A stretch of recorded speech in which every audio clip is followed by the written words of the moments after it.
কুড়িগ্রামের উলিপুরে প্রচণ্ড তাপপ্রবাহে পৌর শহরে রিকশা, ভ্যান, ইজিবাইক চালক ও পথচারীদের সহমর্মিতা জানিয়ে বিশুদ্ধ পানি ও স্যালাইন বিতরণ করেছে জেলা পুলিশ।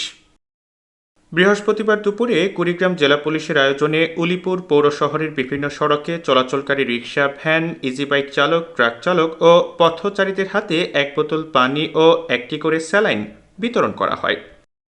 এ সময় উলিপুর থানার অফিসার ইনচার্জ মোহাম্মদ গোলাম মর্তুজা বলেন, পুলিশ সুপারের দিক নির্দেশনায় তৃষ্ণার্ত মানুষের মাঝে বিশুদ্ধ পানি ও স্যালাইন বিতরণ করা হয়েছে। আমরা কিছু পানি এবং খাবার স্যালাইন বিতরণ করছি এবং আমরা আশা করি মাননীয় প্রধানমন্ত্রী যে স্বপ্ন দেখছেন স্মার্ট বাংলাদেশের নির্মাণে আমাদের সকল স্তরের মানুষ, সাধারণ মানুষের পাশে তার নিজ জায়গা থেকে যদি এইভাবে একটু এগিয়ে আসে, আমরা আশাবাদ ব্যক্ত করি এবং আমরা আশান্বিত যে আসলে একটি স্মার্ট এবং সুন্দর বাংলাদেশ, সোনার বাংলা বঙ্গবন্ধুর স্বপ্ন ছিল, যা বাস্তবায়নে আমরা সকলেই অগ্রসর হব এবং এই ক্ষেত্রে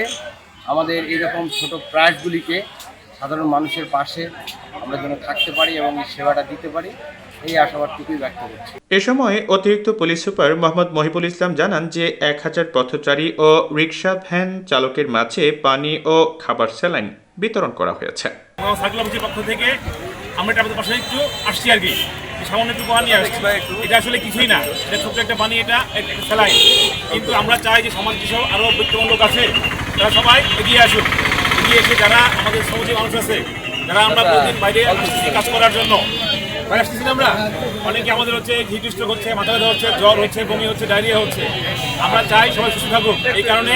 নিরাপদ বিশুদ্ধ পানি এবং স্যালাইন পান করুক সবাই আর কি। এ সময় উলিপুর থানার পুলিশ পরিদর্শক তদন্ত মোহাম্মদ তাম্বিরুল ইসলাম, এসআই আতিকুজ্জামান আতিক এবং আজিজুল হাকিম উপস্থিত ছিলেন।